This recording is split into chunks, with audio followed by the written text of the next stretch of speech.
زمزم کے کنویں کی ملکیت حاصل کرنے کے علاوہ عبد المطلب کی زندگی کا دوسرا اہم واقعہ ابرہہ کا بیت اللہ پر حملہ ہے۔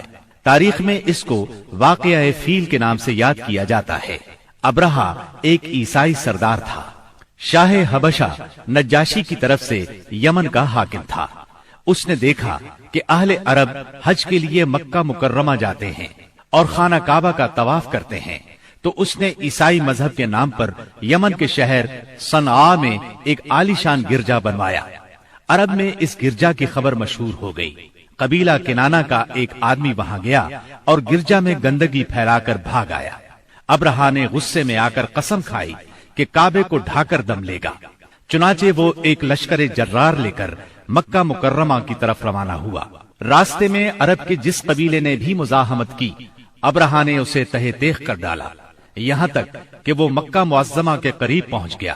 وہاں کے لوگوں کو اپنے ارادے سے خبردار کرنے کے لیے اس نے اہل مکہ کے جانور پکڑ لیے۔ ان جانوروں میں عبد المطلب کے 200 اونٹ بھی تھے۔ عبد المطلب کو ابرہہ کی چڑھائی کی خبر ملی تو وہ خانہ کعبہ کی دیواروں سے لپٹ گئے اور رو پڑے، اللہ سے اپنے گھر کی حفاظت کی دعا کی۔ قریش کے چند سرداروں کو لے کر ابرہہ سے ملنے کے لیے گئے اور اس سے اپنے اونٹوں کی واپسی کا مطالبہ کیا۔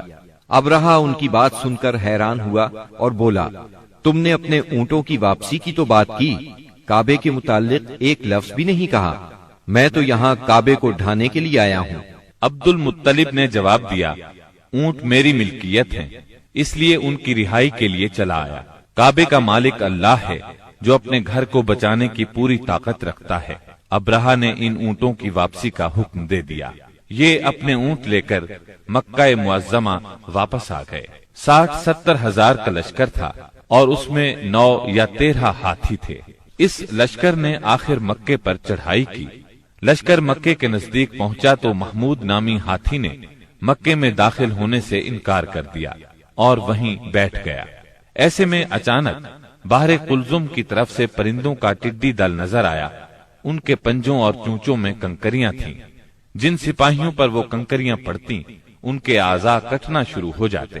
ان کنکریوں کے گرنے سے ابرہہ کی فوج اور ہاتھیوں کا جو حشر ہوا وہ بلا شبہ تاریخ عالم کا ایک نہایت حیرت ناک باب ہے۔ خود ابرہہ مشکل سے گرتا پڑتا صنعاء تک پہنچا اور نہایت دردناک عذاب میں گرفتار ہو کر یمن میں مرا۔ عربوں کے ہاں اس سال کو عام الفیل کہتے ہیں۔ ایک مدت تک یہی تقویمی سال شمار ہوتا رہا۔